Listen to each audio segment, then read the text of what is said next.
Hello students, welcome back to SPK English Academy. I am Sarana Basappa. Today I am going to discuss simple future tense.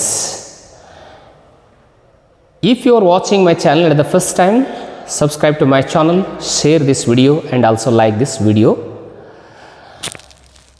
In this video, I discuss what is simple future tense, where this tense is used, and what are the helping verbs we have to use in this tense, and many more examples along with the 4 sentences: assertive sentence, negative, interrogative and also WH questions I am going to discuss in this video. ಆತ್ಮೀಯ ವಿದ್ಯಾರ್ಥಿಗಳೇ, ಈ ವಿಡಿಯೋದಲ್ಲಿ ನಾನು simple future tense ಅನ್ನು ನಾನು ಇಲ್ಲಿ discuss ಮಾಡ್ತಾ ಇದ್ದೇನೆ. ಈಗಾಗಲೇ ಪ್ರೆಸೆಂಟ್ ಮತ್ತು ಫಾಸ್ಟ್ ಅನ್ನುವಂಥ ಎಲ್ಲ ಟೆನ್ಸ್ಗಳನ್ನು ನಾನು ಈಗಾಗಲೇ ನಮ್ಮ ಚಾನಲಲ್ಲಿ ಅಪ್ಲೋಡ್ ಮಾಡಿದ್ದೇವೆ. ಸೊ ಟೆನ್ಸ್ ಫಾರ್ಮ್ ತುಂಬ ಇಂಪಾರ್ಟೆಂಟ್ ಆಗಿರುವಂಥದ್ದು. ಹಾಗೆ ಕೂಡ ನೀವು ಟೆನ್ಸನ್ನು ಪರ್ಫೆಕ್ಟಾಗಿ ಕಲ್ತ್ರಿ ಅಂತಂದರೆ ಇಂಗ್ಲೀಷ್ ಗ್ರಾಮರ್ ನಮಗೆ ಪರ್ಫೆಕ್ಟಾಗಿ ಕಲೀಲಿಕ್ಕೆ ತುಂಬ ಹೆಲ್ಪ್ ಆಗ್ತದೆ. ಬನ್ನಿ ಇವತ್ತು ನಾವು ಸಿಂಪಲ್ ಫ್ಯೂಚರ್ ಬಗ್ಗೆ ಡಿಸ್ಕಸ್ ಮಾಡೋಣ. ಫಸ್ಟು ನಾವು ಸಿಂಪಲ್ ಫ್ಯೂಚರ್ ಮೀನಿಂಗನ್ನು ನೋಡೋಣ. ನೋಡಿ, simple, so future.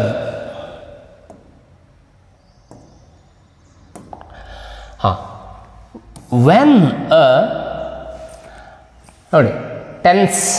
tense is used, ಯಾವಾಗ ಒಂದು ಟೆನ್ಸ್ ಅನ್ನು ಬಳಸ್ತೀವಿ, ಯಾವಾಗ when a tense is used to show that some action will take place, means to happen, ಸಂಭವಿಸ್ತದೆ.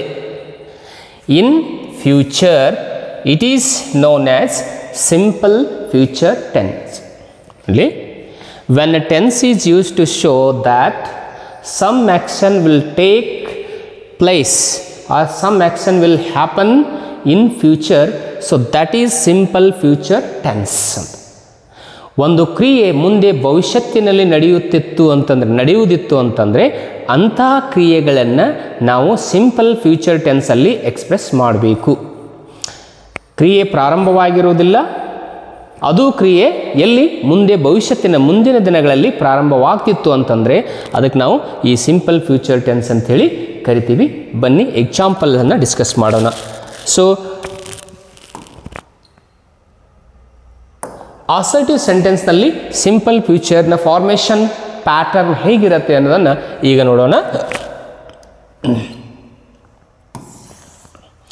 ನೋಡಿ, ಅಸರ್ಟಿವ್ ಸೆಂಟೆನ್ಸ್ ನೋಡಿ, ಎಲ್ಲ ಟೆನ್ಸ್ಗಳಲ್ಲಿ ಸೆಂಟೆನ್ಸ್ ಟೈಪ್ಸ್ ಕೂಡ ನಾನು ಡಿಸ್ಕಸ್ ಮಾಡ್ತಾ ಇದ್ದೇನೆ. So identification of tense and also identification of sentence is also very important in English language. Tension ಗುರುತಿಸುವುದು ಹಾಗೆ ಸೆಂಟೆನ್ಸ್ ಟೈಪನ್ನು ಗುರುತಿಸುವುದು ಇಂಗ್ಲೀಷ್ ಲ್ಯಾಂಗ್ವೇಜಲ್ಲಿ ತುಂಬ ಮುಖ್ಯವಾಗಿರುತ್ತದೆ. ಅಸರ್ಟಿವ್ ಸೆಂಟೆನ್ಸ್ ಅಂದರೆ ಯಾವುದು, ಇಂಟ್ರಾಗೇಟಿವ್ ಅಂದರೆ ಯಾವುದು, ನೆಗೆಟಿವ್ ಅಂತಂದರೆ ಯಾವುದು, ಅವೆಲ್ಲ ನಮಗೆ ಗೊತ್ತಿರಬೇಕು. ಸೊ ನೋಡಿ, ಇಲ್ಲಿ ಸಬ್ಜೆಕ್ಟ್ ಇರುತ್ತೆ, ಹಾಗೆ ಇಲ್ಲಿ ಹೊಸದಾಗಿ ಶಲ್ ಮತ್ತು ವಿಲ್ ಅನ್ನುವಂಥ ಸೊ 2 ಹೆಲ್ಪಿಂಗ್ ವರ್ಬ್ಗಳನ್ನು ನಾವಿಲ್ಲಿ ಫ್ಯೂಚರ್ ಟೆನ್ಸಲ್ಲಿ ನಾವು ಕಲಿತಾ ಇದ್ದೀವಿ. ಹಾಗೆ ಇಲ್ಲಿ ಈ ಸೆಲ್ ಮತ್ತು ವಿಲ್ ಮತ್ತು ಶೆಲ್ ಬಂದಾಗ ವರ್ಬ್ ಇದು ಕೂಡ ವಿ1 ಇರುತ್ತೆ. ಹಾಗೆ ನೋಡಿ, ಇಲ್ಲಿ ಆಬ್ಜೆಕ್ಟ್ ಕೂಡ ಇಲ್ಲಿ ಇರುತ್ತೆ.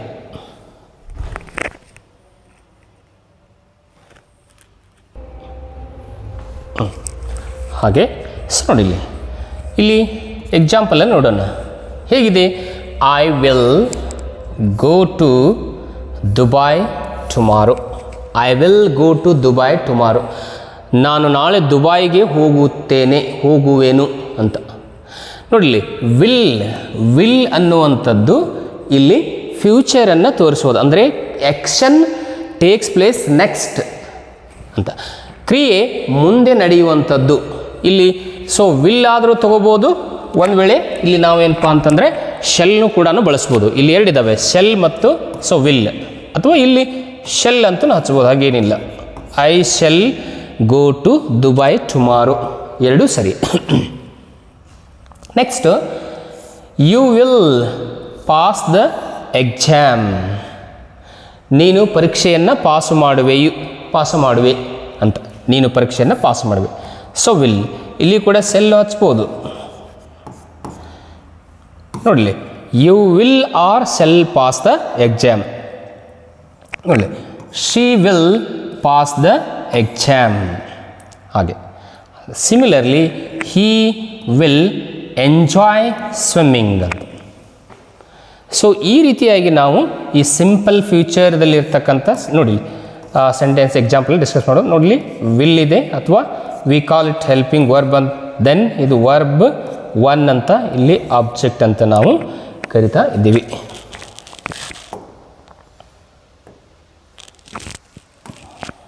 So next negative.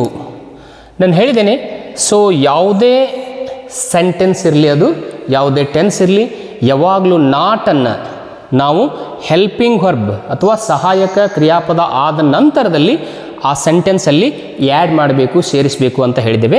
ಸೊ ನೋಡಿ, ನೆಗೆಟಿವ್ ಸೆಂಟೆನ್ಸ್ ಹೇಗಿದೆ ನೋಡಿಲಿ. ಸಬ್ಜೆಕ್ಟ್ ಇದೆ, ವಿಲ್ ಅಥವಾ ಸೆಲ್, ಎರಡು ಹೆಲ್ಪಿಂಗ್ ವರ್ಬ್ ಇದ್ದಾವೆ, ಎರಡರಲ್ಲಿ ಒಂದು ಬಂದಾಗ ಹೆಲ್ಪಿಂಗ್ ವರ್ಬ್ ಆದ ನಂತರ ನಾವು ಇಲ್ಲಿ ನಾಟ್ ಅನ್ನುವಂಥ ಈ ನೆಗೆಟಿವ್ ವರ್ಡನ್ನು ಇಲ್ಲಿ ಹಾಕಬೇಕು, ನೆಗೆಟಿವ್ ವರ್ಬನ್ನು. ಹಾಗೆ ಇಲ್ಲಿ ವರ್ಬ್ ಇರುತ್ತೆ, ಹಾಗೆ ಇಲ್ಲಿ ಆಬ್ಜೆಕ್ಟ್ ಕೂಡ ಇರುತ್ತೆ. ನೋಡಿ ಇಲ್ಲಿ ನೆಕ್ಸ್ಟ್, ಐ ವಿಲ್ ಅಥವಾ I shall. I will or I shall. I will not go to Dubai tomorrow. ನಾನು ನಾಳೆ ದುಬೈಗೆ ಹೋಗುವುದಿಲ್ಲ. ನೋಡಿಲಿ, or I shall not go to Dubai. I will not go to Dubai ಅಂತ. ನೋಡಲಿ, you will not pass the exam. ನೋಡಿ, not ಇಲ್ಲಿ ಬಂದಿದೆ, ಆಫ್ಟರ್ ಹೆಲ್ಪಿಂಗ್ ವರ್ಬ್ ಇದೆ ಇಲ್ಲಿ. ಸೊ ಹೆಲ್ಪಿಂಗ್ ವರ್ಬ್ ಆದ ನಂತರ ನಾಟನ್ನು ಹಾಕಿದ್ದೀವಿ. ಸೊ ನೋಡಿ, ಇಲ್ಲಿ ವಿಲ್ ಇರ್ಬೋದು, ಶೆಲ್ ಇರ್ಬೋದು, ಬಂದಾಗ ಇಲ್ಲಿ ವಿ ಒನ್ನೇ ಬರುತ್ತೆ.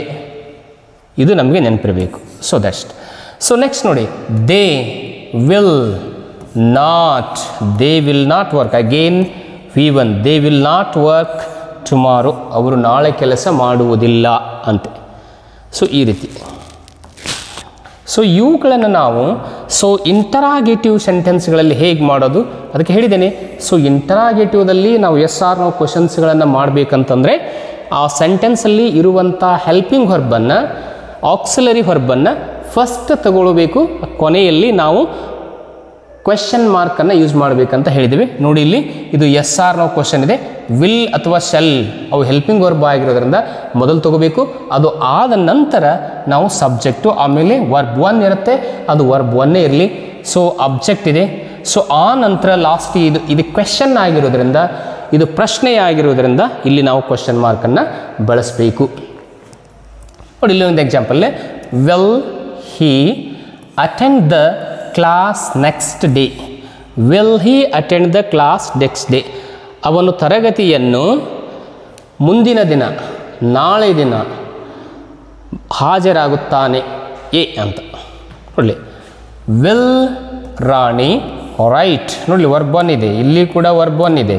ಯಾಕಂತಂದರೆ ಸೊ ಇಲ್ಲಿ ವಿಲ್ ಬಂದಿದೆ. ಸೊ ವಿಲ್, ಅದಕ್ಕಾಗಿ ಇಲ್ಲಿ ವಿ ಒನ್ ಬಳಸಿದ್ದೀವಿ. So will Rani write a letter tomorrow. ರಾಣಿಯು ನಾಳೆ ಪತ್ರ ಬರೆಯುವಳೆ. ರಾಣಿಯು ನಾಳೆ ಪತ್ರ ಬರೆಯುವಳೆ. Same, will Govind finish his project tomorrow. ಗೋವಿಂದನು ನಾಳೆ ತನ್ನ ಪ್ರಾಜೆಕ್ಟನ್ನು ಮುಗಿಸುವನೇ ಅಂತ. ಸೊ ಈ ರೀತಿ ಇಂಟ್ರಾಗೇಟಿವ್ ಸೆಂಟೆನ್ಸನ್ನು ನಾವು ಇಲ್ಲಿ ನೋಡ್ಬೋದು. ಹಾಗೆ WH ಅಲ್ಲಿ ನೋಡೋದಾದರೆ ಕ್ವೆಶನ್ಸ್ಗಳನ್ನು ಹೇಗೆ ಮಾಡೋದು. ಸೊ ಆಲ್ಮೋಸ್ಟ್ ನಮ್ಮ ಲೆಸನ್ ಎಂಡಿಗೆ ಇರ್ತಕ್ಕಂಥ ಪ್ರಶ್ನೆಗಳು WH ಕ್ವಶನ್ಸ್ಗಳು ಆಗಿರೋದ್ರಿಂದ ಸೊ WH ಕ್ವಶನ್ಸ್ಗಳನ್ನು ನಾವು ಕ್ಲಿಯರಾಗಿ ಅಂಡರ್ಸ್ಟ್ಯಾಂಡ್ ಮಾಡ್ಕೊಳ್ಳೋದು ತುಂಬ ಹೆಲ್ಪ್ ಆಗುತ್ತೆ ಇಲ್ಲಿ. ಸೊ ನೋಡಿ, ಇಲ್ಲಿ WH ಕ್ವಶನ್ಸಲ್ಲಿ ಏನಿರುತ್ತೆ ನೋಡಿ, ನಾವು WH ಕ್ವಶನ್ಸ್ಗಳನ್ನು ಮಾಡಬೇಕು ಅಂತಂದರೆ ಫಸ್ಟ್ ಸೆಂಟೆನ್ಸ್ದ ಮೊದಲು WH ಅನ್ನು ಬಳಸಬೇಕು. ಅದು ವೇರ್ ಇರ್ಬೋದು, ವಾ ಇರ್ಬೋದು, ವೆನ್ ಇರ್ಬೋದು, ವಾಟ್ ಇರ್ಬೋದು, ವಿಚ್ ಇರ್ಬೋದು. ಸೊ ಯಾವ ಕ್ವಶನಿಂಗ್ ವರ್ಡ್ ಇರುತ್ತಲ್ಲ ಅದನ್ನು ಮೊದಲು ತಗೋಬೇಕು. ಸೊ ಅದು ಆದ ನಂತರ ಇಲ್ಲಿ ಏನು ಬರಬೇಕಂದ್ರೆ ಸೊ ಹೆಲ್ಪಿಂಗ್ ವರ್ಬ್ ಬರಬೇಕು. ನಂತರ ಇಲ್ಲಿ ಸಬ್ಜೆಕ್ಟ್ ಇದೆ, ಆಮೇಲೆ ಸೊ ವರ್ಬ್, ಆಮೇಲೆ ಅಬ್ಜೆಕ್ಟ್ ಇದೆ. ಸೊ ಇದು ಕೂಡ ಕ್ವೆಶನ್, ಪ್ರಶ್ನೆ ಆಗಿರೋದ್ರಿಂದ ಇಲ್ಲಿ ನಾವು ಕ್ವೆಶನ್ ಮಾರ್ಕನ್ನು ಬಳಸಬೇಕು. ನೋಡಿ ಇಲ್ಲಿ, why will Rani write a letter tomorrow. ರಾಣಿಯು ನಾಳೆ ಪತ್ರವನ್ನು ಏಕೆ ಬರೆಯುತ್ತಾಳೆ. ಇಲ್ಲಿ ಏಕೆ ಪ್ರಶ್ನೆ, ಇದು ಕ್ವಶನ್. ಇಂಗ್ಲೀಷ್ನಲ್ಲಿ ಕ್ವಶನ್ ಹೀಗೆ ಮಾಡೋದಿರುತ್ತೆ. ಸೊ ಕನ್ನಡದಲ್ಲಿ ಕ್ರಿಯಾಪದ ಲಾಸ್ಟಿಗೆ ಇರುತ್ತೆ, ಆದರೆ ಇಂಗ್ಲೀಷ್ನಲ್ಲಿ ಕ್ರಿಯಾಪದ ಇಲ್ಲಿ ಮಧ್ಯದಲ್ಲಿ ಸೊ ಇರುತ್ತೆ. ಸೊ ನೆಕ್ಸ್ಟ್ ನೋಡಿ, where will Govind finish his project tomorrow, ಎಲ್ಲಿ ಮುಗಿಸುತ್ತಾನೆ. So next, where will your friends meet you tomorrow, ನಾಳೆ ನಿನ್ನನ್ನು ನಿನ್ನ ಗೆಳೆಯರು ಎಲ್ಲಿ ಭೇಟಿ ಮಾಡುವರು ಅಂತ, ಈ ರೀತಿಯಾಗಿ. ಸೊ ಇಷ್ಟು ಇವತ್ತಿನ ವಿಡಿಯೋದಲ್ಲಿ ಸಿಂಪಲ್ ಫ್ಯೂಚರ್ದ ಸ್ಟ್ರಕ್ಚರ್ಸ್ಗಳನ್ನು ನಾನು ನಿಮಗೆ ಹೇಳಿದ್ದೇನೆ. ಸೊ ನೆಕ್ಸ್ಟ್ ವಿಡಿಯೋದಲ್ಲಿ ಫ್ಯೂಚರ್ ಕಂಟಿನ್ಯೂಸ್ ಟೆನ್ಸನ್ನು ನಾನು ನಿಮಗೆ ಹೇಳ್ಕೊಡ್ತಾ ಇದ್ದೇನೆ. ಸೊ ಅಲ್ಲಿವರೆಗೆ ಈ ವಿಡಿಯೋನ ಪುನಃ ನೋಡಿ, ಯಾವುದೇ ಸ್ಕಿಪ್ ಮಾಡದೆ ನೋಡೋದ್ರಿಂದ ನಿಮಗೆ ಈ ಸಿಂಪಲ್ ಫ್ಯೂಚರ್ ಟೆನ್ಸನ್ನು ಪರ್ಫೆಕ್ಟಾಗಿ ಕಲಿಬೋದು. ಸೊ ನೆಕ್ಸ್ಟ್ ವಿಡಿಯೋದವರೆಗೆ ಕಾಯ್ತಾ ಇರಿ, ಮತ್ತೆ ಮುಂದಿನ ವಿಡಿಯೋದಲ್ಲಿ ಭೇಟಿಯಾಗೋಣ.